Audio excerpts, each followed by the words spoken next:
presidente Jair Bolsonaro oficializou sua candidatura à reeleição para a presidência da República neste domingo no Rio de Janeiro. O evento do PL foi realizado no ginásio do Maracanãzinho. Vestidos em sua maioria de verde e amarelo, muitos levavam a bandeira do Brasil e cartazes com o lema Brasil acima de tudo, Deus acima de todos. Segundo a organização, cerca de 12 mil pessoas participaram da convenção. Bolsonaro chegou ao evento acompanhado do vice na chapa, general Walter Braga Neto, e da primeira-dama, Michele Bolsonaro, que abriu o discurso dizendo que a reeleição não é um projeto de poder. Ele é um escolhido de Deus. Ele é um escolhido de Deus. Esse homem tem um coração puro, limpo, além de ser lindo, né? Mas é meu. E o mais lindo que eu vejo é que Deus tem capacitado ele todos os dias. E muitas vezes, queridos, ele dorme angustiado, ele deita angustiado. E de madrugada, ele é meio sem noção com o celular, tá? Mas quando eu vejo ele assistindo ali, ouvindo Paulinho Gogó, Ceará, da Praça é Nossa, e eu vejo aquela alegria, aquele sorriso vindo de dentro, eu falo, glória a Deus. Ele me acordou, eu tô com raiva dele, mas glória a Deus porque ele amanheceu bem. E eu tenho certeza que ele vai ter um dia bom. Não é fácil estar do outro lado. A reeleição não é por um projeto de poder como muitos pensam. Não é por status, porque é muito difícil estar desse lado. A reeleição é por um propósito de libertação. O presidente Jair Bolsonaro também falou neste evento. Vamos acompanhar. Todos os dias, quando me levanto, eu tenho quase que uma rotina.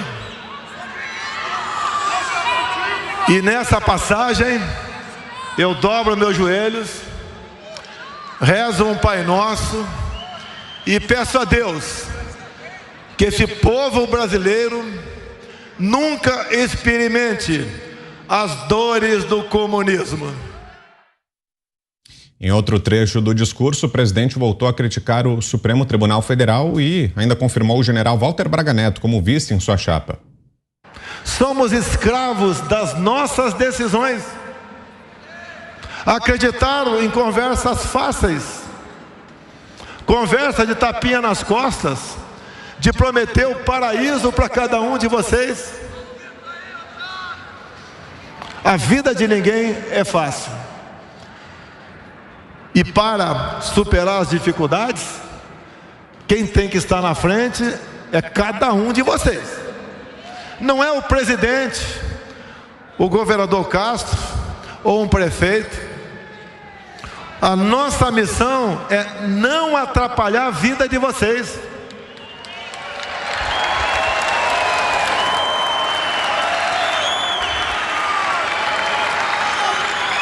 É cada vez mais tirar o Estado de cima de vocês. Estado forte, povo fraco. Povo forte, Estado forte. Então, alguns dos principais momentos dessa convenção realizada ontem, a convenção do PL, que oficializou a candidatura do presidente Jair Bolsonaro à reeleição. Agora a opinião do nosso time, começando aqui com Roberto Mota. O que achou, Mota, de tudo que acompanhou nesse evento de ontem, das falas do presidente e da primeira-dama Michele? Boa noite para você, bom começo de semana, Mota. Boa noite, Brown. Boa noite, Ana Paula, grande Fiuza, querido Augusto Nunes. Um abraço para o nosso querido Zé Maria e boa noite à nossa audiência. É emocionante ver esse mar de verde e amarelo, né, Brown? Achei de um simbolismo muito grande a fala da primeira-dama, uma fala autêntica, ela com aquela bandeira ali no ombro, falando da angústia do marido dela nas madrugadas. Quem já não teve essa angústia, né, Brown? Acordar ali 3, 4 horas da manhã, preocupado, com aquela dívida que vence, com um filho que não está bem na escola, com um problema no emprego, e você sabe que você não pode perder aquele emprego. Quem é que não sente essa angústia às 3, 4 horas da manhã, onde você acorda e às vezes não consegue dormir? Imagine uma pessoa que traz nos ombros o peso de um país inteiro. E foi uma pessoa que, no discurso, nesse dia, presidente do país, falou em paz, em tranquilidade, em respeito à Constituição, respeito às leis. E não é só ele que pede isso, né? São os eleitores dele. Foi uma fala equilibrada, uma fala serena, uma fala de estadista. Eu sempre recomendo às pessoas, tire o som, observe a expressão facial, observe o gesto, compare com aqueles discursos que foram feitos em Diadema, naquele famoso comício, ou no Nordeste, na campanha do candidato do PT. O presidente Bolsonaro usa uma linguagem simples, mais correta.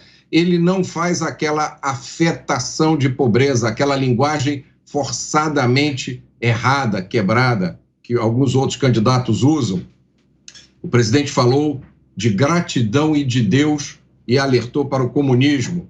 Lembrou do povo cubano e venezuelano que hoje é escravo das decisões que tomaram algum tempo atrás. Ele disse, e aqui é importante frisar isso, ele disse algumas frases muito importantes que eu desafio a quem está nos assistindo e nos ouvindo aqui a tentar se lembrar de algum dia em que algum outro estadista brasileiro falou isso, principalmente o presidente da República. O presidente Bolsonaro disse: a vida de ninguém é fácil, ninguém tem vida fácil. Cuidado com essa conversinha de tapas nas costas de gente que promete a você o paraíso. E aí, essas duas frases são lapidares. A nossa missão é não atrapalhar a vida de vocês. A nossa missão é tirar o Estado de cima de vocês. Aí está um resumo de toda a posição política de liberais e conservadores. É privilegiar o indivíduo, é proteger os direitos do indivíduo. É para isso que serve o Estado. O Estado não serve para resolver todos os seus problemas. O Estado não serve para criar um paraíso na Terra. Isso é mentira. Quem promete o paraíso na Terra vai entregar o inferno. Essa mensagem do presidente Bolsonaro foi sensacional. Ela foi no alvo. É isso que a gente espera de um estadista. E também, durante o discurso, o presidente Jair Bolsonaro voltou a criticar o Supremo Tribunal Federal e pediu que a população compareça aos atos de rua no dia 7 de setembro. Nós somos a maioria, nós somos do bem, nós temos disposição para lutar pela nossa liberdade, pela nossa pátria. Convoco todos vocês agora, para que todo mundo, no 7 de setembro, vá às ruas pela última vez. Vamos às ruas pela última vez.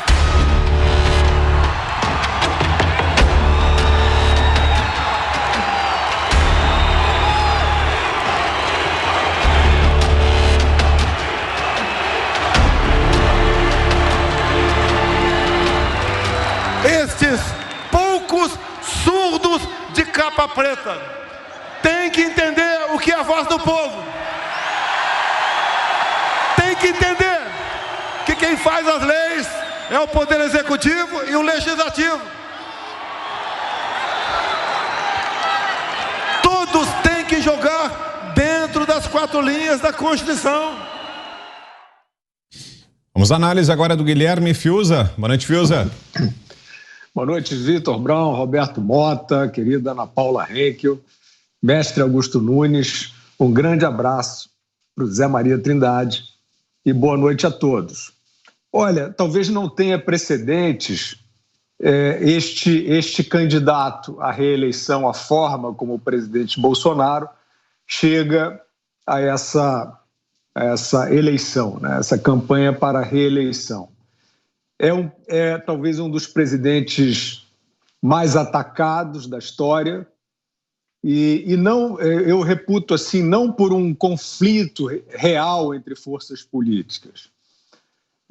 Partidos políticos, instituições, imprensa, aí parte dos agentes econômicos e tal, acreditaram que este personagem seria uma caricatura e seria removido facilmente do caminho ou enfraquecido suficientemente para que viessem aí com as suas soluções particulares. Então investiram tudo nisso, um presidente que foi acusado praticamente de tudo, foi objeto de ondas de ódio, né, com manifestações de todos os tipos, de simulação de violência, não calou ninguém, não caiu na tentação de usar poderes presidenciais para rebater ou intimidar aqueles que o atacavam, apenas seguiu governando. E ele chega ao final do seu mandato com uma popularidade visível, né? Visível a olho nu, um entusiasmo dessa população muito grande que o apoia, e isso, de fato, não tem precedente, porque o governo desgasta, o governo tem muito problema, o governo do presidente Bolsonaro passou por algumas talvez a maior crise, né, sanitária da história contemporânea, talvez qualquer chefe de Estado, como aconteceu em outros países do mundo, perdesse muito ali do apelo, do apoio, da força, porque quando a população está sofrendo muito, em geral, ela, né, projeta no governo aí uma parte dessa sua insatisfação. Isso não aconteceu. Então, o presidente chega a esta campanha de reeleição com uma força popular visível a olho nu, como já falei, e talvez sem precedentes. E eu nem entrei no juízo do governo, né? Essa questão que o Mota destacou muito bem, governo é para não atrapalhar, nisso o presidente está firmando um valor liberal. Ele que é um ex-nacionalista estatizante. E isso foi uma dos aspectos que ele deu a cara a tapa. Ele disse que modificou a maneira de ver a gestão pública e hoje está fazendo essa afirmação mostrando um outro seu valor, que é a autenticidade. Então, fora os balanços que se possa fazer, fora todos os julgamentos que se possa fazer, esse homem, esse presidente, a sua esposa, a primeira-dama, também a forma de falar, são pessoas que estão se expressando de forma autêntica para os que gostem e os que não gostem. Essa autenticidade está patente, ela está muito clara, é indubitável. Eu falo à vontade porque eu não acreditava. 4 anos atrás eu não acreditava nessa opção. Eu não achava que poderia, né, a partir da carreira parlamentar do atual presidente. E, no entanto, foi isso. Eles convencem, o presidente convence muito pela sua autenticidade, e é claro que sim, o Estado, nas mãos dele, tem tido uma capacidade de gestão sofisticada, da equipe do ministro Paulo Guedes, principalmente, dificílimo de sair dessas crises, o país está saindo bem, e isso aí não é só não atrapalhar, né? Isso é fazer uma gestão muito difícil, muito complexa, que nem todos conseguem fazer. Aí deixo para o próximo comentário o aspecto do 7 de setembro e do Supremo. Antes de seguirmos o giro, mais um trecho do discurso do presidente. Bolsonaro exaltou a liberdade, disse que defenderá a liberdade até o fim. Esse é um país da alegria, da fraternidade, da amizade. É um país de paz. Não precisamos de outra ideologia que não deu certo em nenhum lugar do mundo. Precisamos continuar com o que nós temos, aperfeiçoando alguma coisa, mas para o bem de todos. Não ousem tocar na liberdade do meu povo. Você, o que achou dessas falas? Ana Paula Henkel. Boa tarde, Ana. Boa noite, Brown. Boa noite, Mota, querido Fiuza, mestre Augusto Nunes. Um grande abraço, Zé. Estamos com muitas saudades.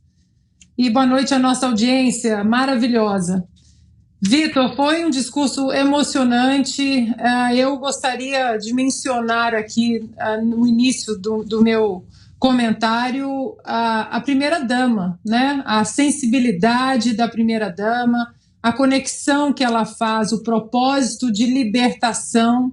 A palavra liberdade é uma palavra que o presidente Bolsonaro vem repetindo de maneira muito pertinente nos seus discursos, né, por onde ele passa pelo Brasil, mesmo quando não é para ser um discurso sobre propósitos, é para ser um discurso sobre alguma política pública que foi entregue, o presidente Bolsonaro volta nessa sagrada palavra liberdade e na sagrada defesa da liberdade. Então, começa, né, o discurso, a aura desse evento, já com a primeira-dama tocando, falando do propósito de libertação. E, assim como o Fiuza, eu vou deixar o comentário mais para frente sobre o STF, o 7 de setembro, porque eu acho que eu concordo muito com o Fiuza de que não há precedentes em relação a um candidato que toque nesses propósitos que são bem mais profundos do que só políticas públicas ou plataformas, porque tudo isso que aconteceu durante a administração do presidente Jair Bolsonaro, que o governo entregou, ele vai ser capaz de começar a colocar de maneira mais pública dentro da própria campanha eleitoral até outubro.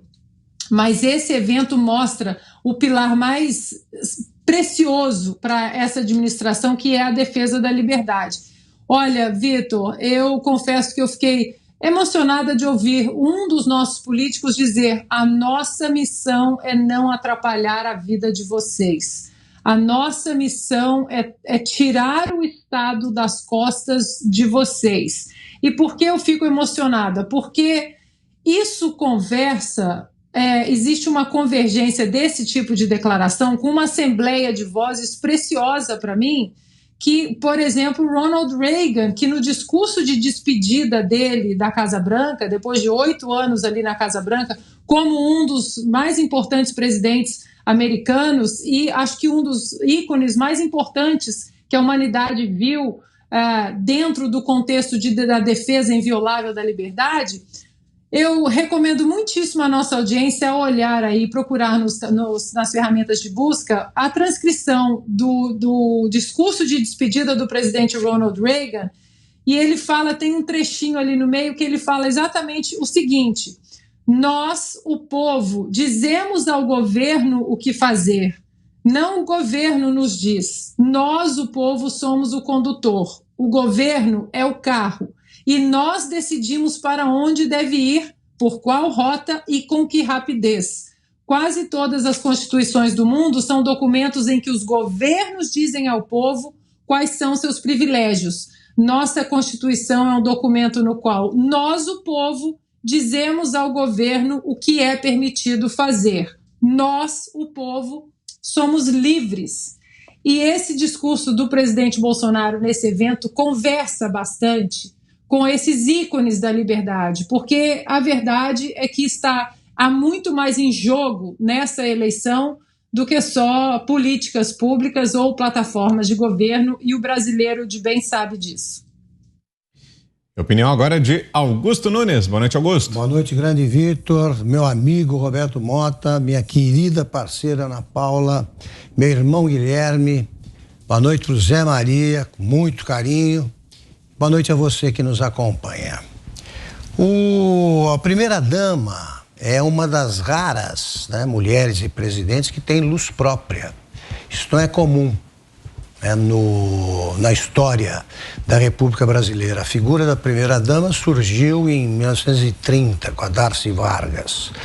Ela começou a fazer um trabalho social com a Casa do Pequeno Jornaleiro, depois veio a Legião Brasileira de Assistência, e algumas primeiras damas se dedicaram a isso. Outras se dedicaram a projetos diferentes, e quem teve luz própria mesmo foi a Ruth Cardoso, né, que começou esse programa social que acabou resultando, entre outras coisas, no Bolsa Família. É bom ver uma mulher que tem luz própria ao lado do presidente. Vamos esperar um pronunciamento qualquer da Janja para ver se isso ocorre com o Lula. O que houve também, esse evento configurou o que antes se chamava comício de abertura da campanha, que mede a força de um candidato. Lula nem compareceu à convenção que o apontou como candidato. Bolsonaro reuniu essa multidão e fez um comício. O comício ele desapareceu, foi desaparecendo da paisagem política brasileira, aí virou aquele showmício. Isso aí não vale. É o que faziam as centrais sindicais quando recebiam mesada do governo no 1º de maio. Pegam os artistas ali, botam para cantar, então junta a multidão que não presta a menor atenção ao que dizem os candidatos. Isso aí é comício. Comício é demonstração de força. Eu queria me antecipar aos comentários que serão certamente feitos, que serão feitos sobre o 7 de setembro, lendo o primeiro parágrafo do texto antológico do José Roberto Guzzo, o jornalista, que publicou o texto de capa da revista Oeste desta semana.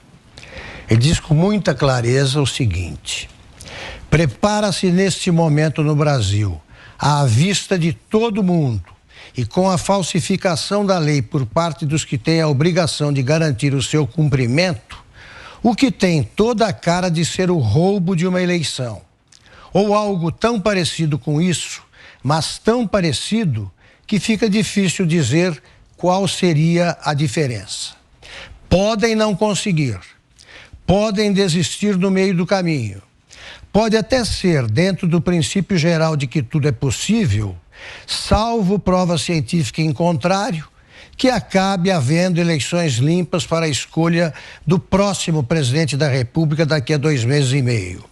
Mas provavelmente nunca, nos 522 anos de história deste país, uma facção política que controla a eleição e a apuração dos votos fez tanto esforço para dar a impressão de que está usando o aparelho do Estado com o propósito de fazer exatamente isso: garantir, antes da votação, e seja lá qual for a vontade dos eleitores, a vitória do seu candidato à presidência. Esse candidato é o ex-presidente Lula. Guzzo também lembra no texto que não basta que uma eleição seja honesta. Como a mulher de César, ela tem de parecer honesta.